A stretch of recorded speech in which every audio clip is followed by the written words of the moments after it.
بسم الله الرحمن الرحيم. الحمد لله الذي أنزل على عبده الكتاب ولم يجعل له عوجا قيما لينذر بأسا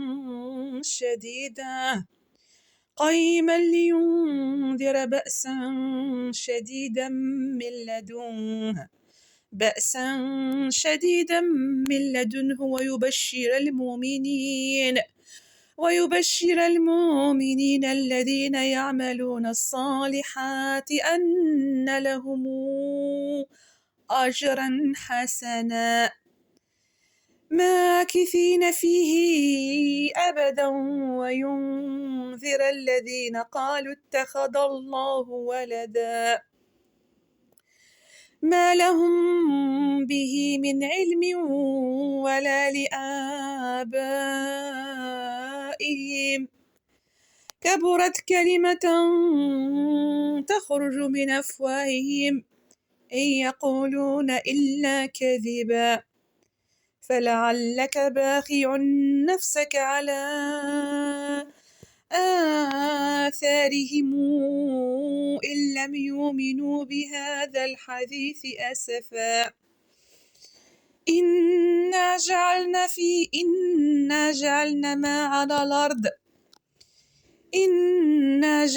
ما على الأرض زينة لها لنبلوهم أيهم أحسن عملا وإنا لجاعلون ما عليها صعيدا جرزا. أم حسبت أن أصحاب الكهف والرقيم كانوا من آياتنا عجبا، إذا والفتية إلى الكهف فقالوا ربنا آتنا من لدنك رحمة وهيئ لنا من أمرنا رشدا، فضربنا على آذانهم في الكهف سنين عددا، ثم بعثناهم لنعلم أي الحزبين أحصى لما لبثوا أمدا، نحن نقص عليك نبأهم بالحق، إنهم فتية آمنوا بربهم وزدناهم هدى، وربطنا على قلوبهم إذ قاموا فقالوا ربنا رب السماوات والأرض لن ندعو من دونه إلها لقد قلنا إذا شططا، هؤلاء قومنا اتخذوا من دونه آلهة لولا يأتون عليهم بسلطان بين، فمن أظلم ممن افترى على الله كذبا، وإذ اعتزلتموهم وما يعبدون إلا الله فأووا إلى الكهف ينشر لكم ربكم من رحمته ويهيئ لكم من أمركم مرفقا. ترى الشمس إذا طلعت تزاور عن كهفهم ذات اليمين وإذا غربت تقرضهم ذات الشمال وهم في فجوة منه، ذلك من آيات الله، من يهدي الله فهو المهتد ومن يضلل فلن تجد له وليا مرشدا، وتحسبهم أيقاظا وهم رقود ونقلبهم ذات اليمين وذات الشمال وكلبهم باسط ذراعيه بالوصيد، لو اطلعت عليهم لوليت منهم فرارا ولملئت منهم رعبا، وكذلك بعثناهم ليتساءلوا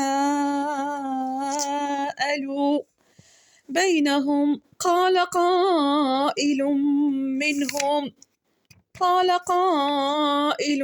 منهم كم لبثتم قالوا لبثنا يوما أو بعض يوم قالوا ربكم أعلم بما لبثتم فابعثوا أحدكم بورقكم هذه إلى المدينة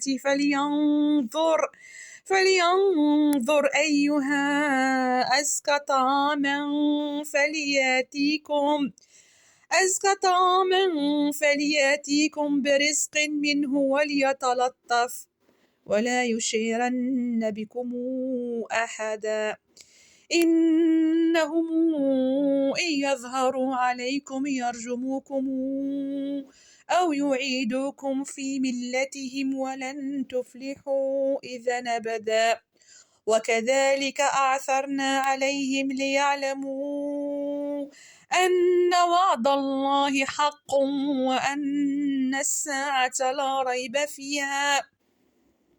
إذ يتنازعون بينهم أمرهم فقالوا ابنوا عليهم بنيانا ربهم أعلم بهم قال الذين غلبوا على أمرهم لنتخذن عليهم مسجدا سيقولون 3 رابعهم كلبهم ويقولون 5 سادسهم كلبهم رجما بالغيب ويقولون 7 وثامنهم كلبهم قل ربي أعلم بعدتهم ما يعلمهم إلا قليل فلا تمار فيهم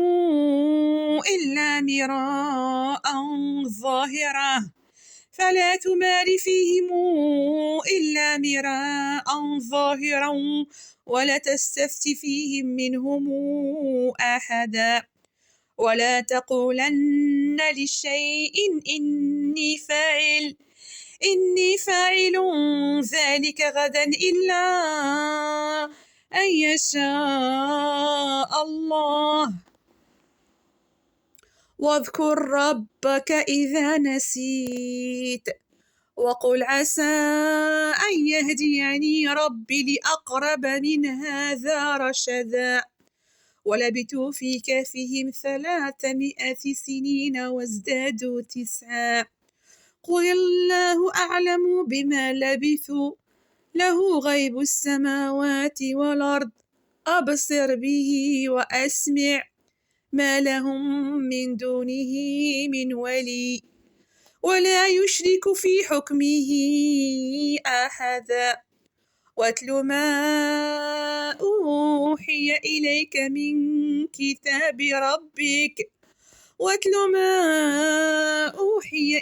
من كتاب ربك لا مبدل لكلماته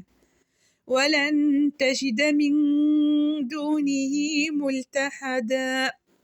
واصبر نفسك مع الذين يدعون ربهم بالغداة والعشي يريدون وجهه ولا تعد عيناك عنهم تريد زينة الحياة الدنيا ولا تطع من أغفلنا قلبه عن ذكرنا واتبع هواه وكان أمره فرطا وقل الحق من ربكم فمن شاء فليؤمن ومن شاء فليكفر إنا أعتدنا للظالمين نارا أحاط بهم سرادقها وإن يستغيثوا يغاثوا بماء كالمهل يشوي الوجوه بئس الشراب وساءت مرتفقا إن الذين آمنوا وعملوا الصالحات إن لا نضيع أجر من أحسن عملا أولئك لهم جنات عدن تجري من تحتهم الأنهار يحلون فيها من أساور من ذهب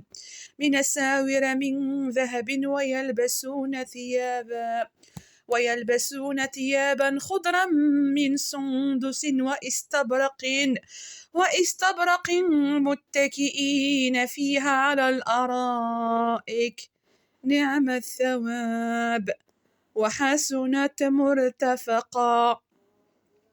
واضرب لهم مثلا رجلين جعلنا لأحدهما جنتين من أعناب وحففناهما بنخل وجعلنا بينهما زرعا كلتا الجنتين آتت أكلها ولم تظلم منه شيئا وفجرنا خلالهما نهرا وكان له ثمر فقال لصاحبه وهو يحاوره أنا أكثر منك مالا وأعز نفرا ودخل جنته وهو ظالم لنفسه قال ما أظن أن تبيد هذه أبدا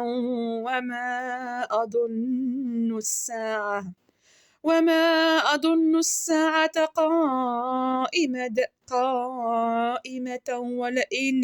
ولئن رددت إلى ربي لأجدن خيرا منهما منقلبا. قال له صاحبه وهو يحاوره أكفرت بالذي خلقك من تراب ثم من نطفة ثم سواك رجلا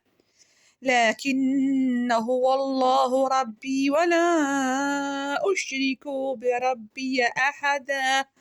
ولولا إذ دخلت جنتك قلت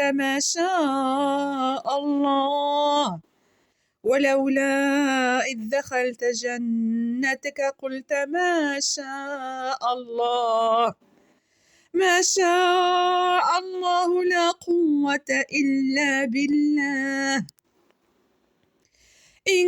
ترني أنا أقل منك مالا وولدا فعسى ربي أن يؤتيني خيرا من جنتك ويرسل عليها حسبانا من السماء فتصبح صعيدا زلقا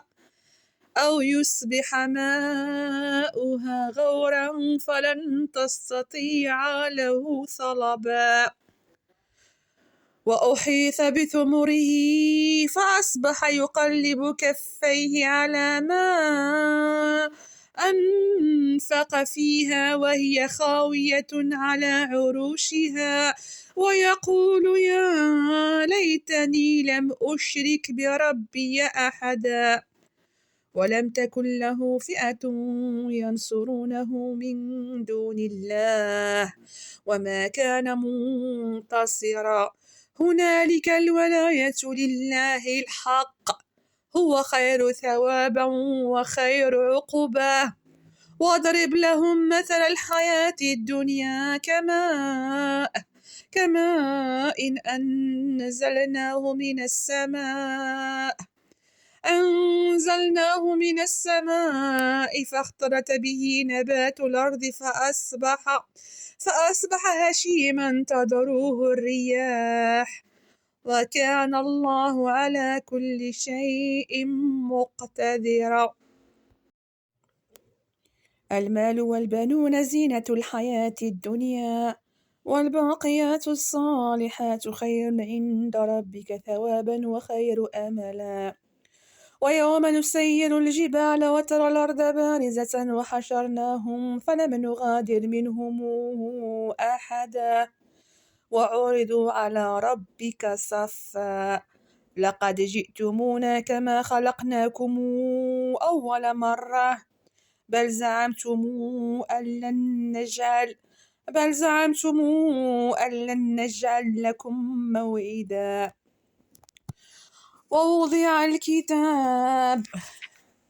ووضع الكتاب فترى المجرمين مشفقين مما فيه ويقولون يا ويلتنا ما لهذا الكتاب لا يغادر صغيرة ولا كبيرة إلا أحصاها ووجدوا ما عملوا حاضرا ولا يظلم ربك أحدا وإذ قلنا للملائكة اسجدوا لآدم فسجدوا إلا إبليس كان من الجن ففسق عن أمر ربه أفتتخذونه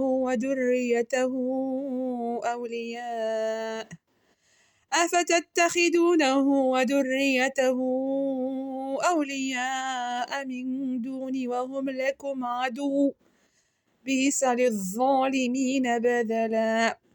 ما أشهدتهم خلق السماوات والأرض ولا خلق أنفسهم وما كنت متخذ المضلين عضدا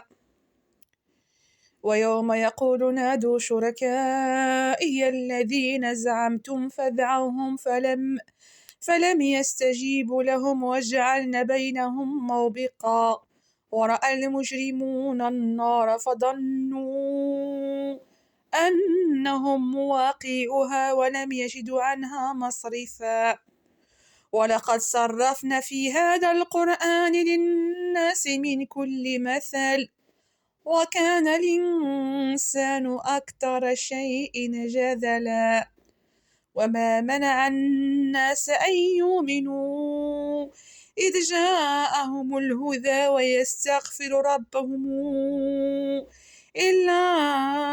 أن تأتيهم سنة الأولين أو يأتيهم العذاب قبلا وما نرسل المرسلين إلا مبشرين ومنذرين ويجادل الذين كفروا بالباطل ليدحضوا به الحق واتخذوا آياتي وما أنذروا هزؤا ومن أظلم ممن ذكر بآيات ربه فأعرض عنها ونسي ما قدمت يداه إنا جعلنا على قلوبهم أكنة أن يفقهوه وفي آذانهم وقرا وإن تدعوهم إلى الهدى فلن يهتدوا إذا أبدا وربك الغفور ذو الرحمة لو يؤاخذهم بما كسبوا لعجل لهم العذاب بل لهم موعد لن يجدوا من دونه موئلا وتلك القرى أهلكناهم لما ظلموا وجعلنا لمهلكهم موعدا وإذ قال موسى لفتاه لا أبرح حتى أبلغ مجمع البحرين أو أمضي حقبا فلما بلغ مجمع بينهما نسي حوتهما فاتخذ سبيله في البحر سربا فلما جاوز قال لفتاه آتينا غداءنا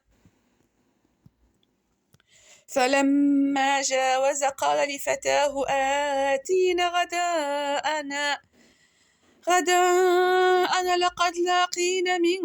سفرنا هذا نصبا قال أرأيت إذا وينا إلى الصخرة فإني نسيت الحوت وما أنسانيه إلا الشيطان أن أذكره واتخذ واتخذ سبيله في البحر عجبا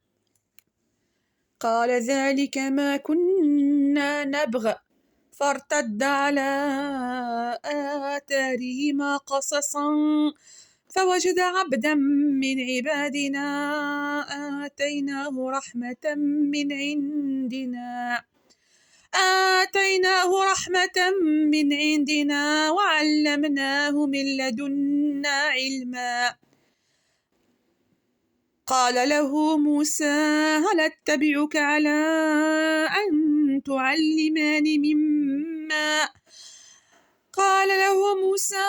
أتبعك على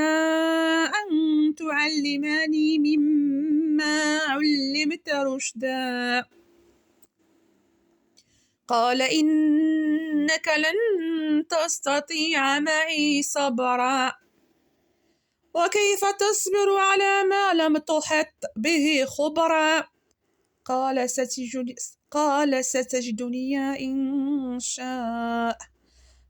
ستجدني إن شاء الله صابرا ولا أعصي لك أمرا قال فإن اتبعتني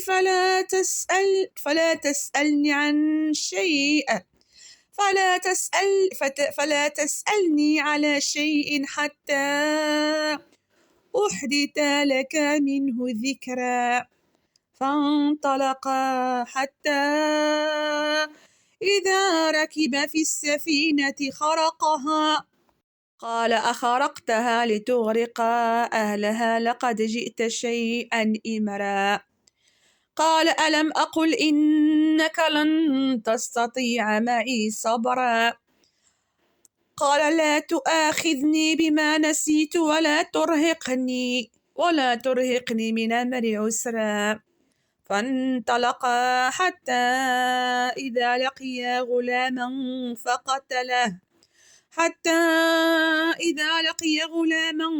فقتله قال أقتلت نفسا زاكية بغير نفس لقد جئت شيئا نكرا قال ألم أقل لك إنك لن تستطيع معي صبرا قال إن سألتك عن شيء بعدها فلا تصاحبني قد بلغت من لدني عذرا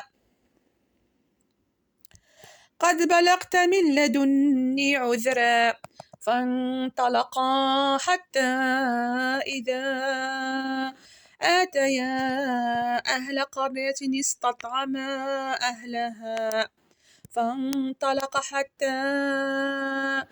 إذا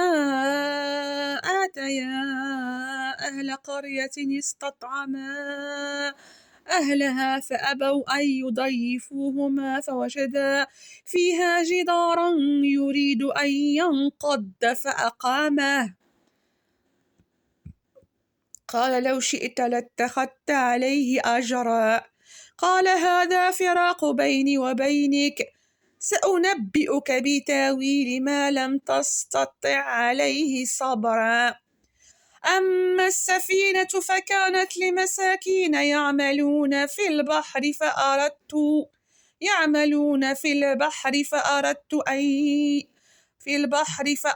أن أعيبها وكان وراءهم ملك يأخذ كل سفينة غصبا وأما الغلام فكان أبواه مؤمنين فخشينا أن يرهقهما طغيانا وكفرا فأردنا أن يبدلهما ربهما خيرا منه زكاة وأقرب رحما وأما الجدار فكان لغلامين يتيمين في المدينة وكان تحته كنز لهما وكان أبوهما صالحا فأراد ربك أن يبلغا أشدهما ويستخرجا كنزهما رحمة من ربك وما فعلته عن أمري ذلك تاويل ما لم تسطع عليه صبرا ويسألونك عن ذي القرنين قل سأتلو عليكم منه ذكرا إنا مكنا له في الأرض وآتيناه من كل شيء سببا فاتبع سببا حتى إذا بلغ مغرب الشمس وجدها تغرب في عين حميئة ووجد عندها قوما. قلنا يا ذا القرنين إما أن تعذب وإما أن تتخذ فيهم حسنا. قال أما من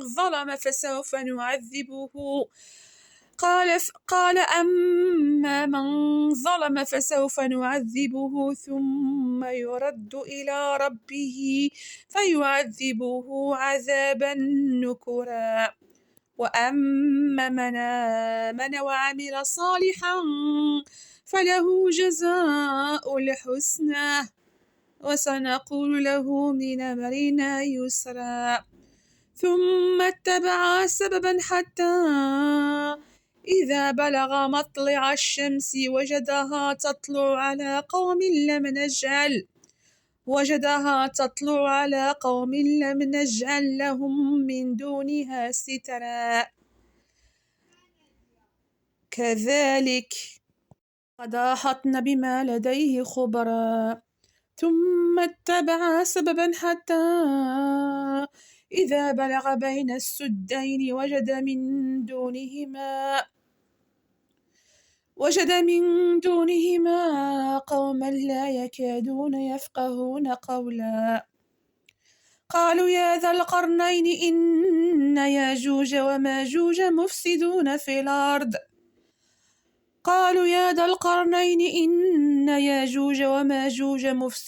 في الأرض فهل نجعل لك خرجا على أن تجعل بيننا وبينهم سدا. قال ما مكني فيه ربي خير فأعينوني بقوة نجعل بينكم وبينهم ردما. آتوني زبر الحديد حتى إذا ساوى بين الصدفين قال انفخوا حتى إذا جعله نارا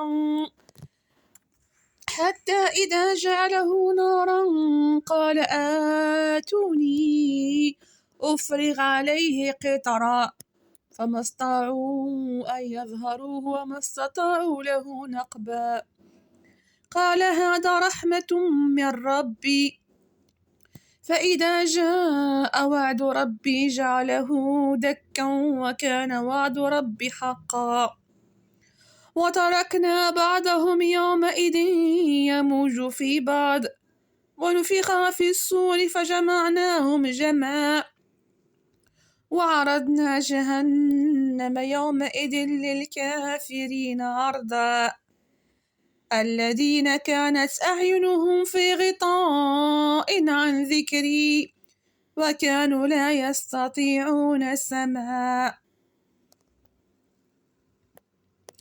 أفحسب الذين كفروا أن يتخذوا عبادي من دوني أولياء إنا أعتدنا جهنم للكافرين نزلا. قل هل ننبئكم بالأخسرين أعمالا الذين ضل سعيهم في الحياة الدنيا وهم يحسبون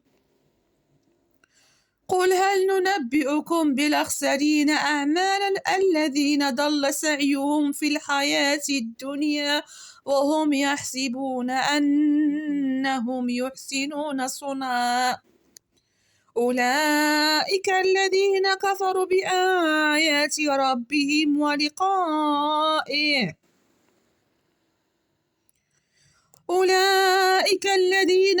بآيات ربهم ولقائه فحبطت أعمالهم فلا نقيم لهم يوم القيامة وزنا. ذلك جزاؤهم جهنم بما كفروا ذلك جزاؤهم جهنم بما كفروا واتخذوا آياتي ورسلي هزؤا إن الذين آمنوا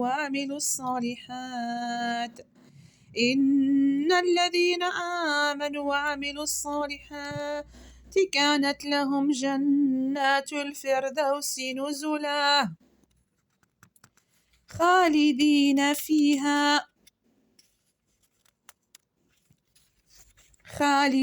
فيها لا يبغون عنها حولا قل لو كان البحر مدادا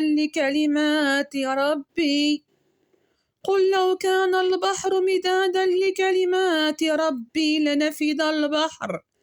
لنفد البحر قبل أن تنفد كلمات ربي ولو جئنا بمثله مددا قل إنما أنا بشر مثلكم يوحى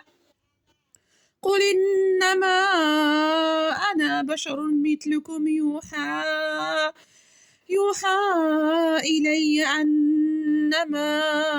إلهكم إله واحد فمن كان يرجو لقاء ربه فليعمل عملا صالحا قل إنما أنا بشر مثلكم يوحى إلي أنما إلهكم إله واحد فمن كان يرجو لقاء ربه فليعمل عملا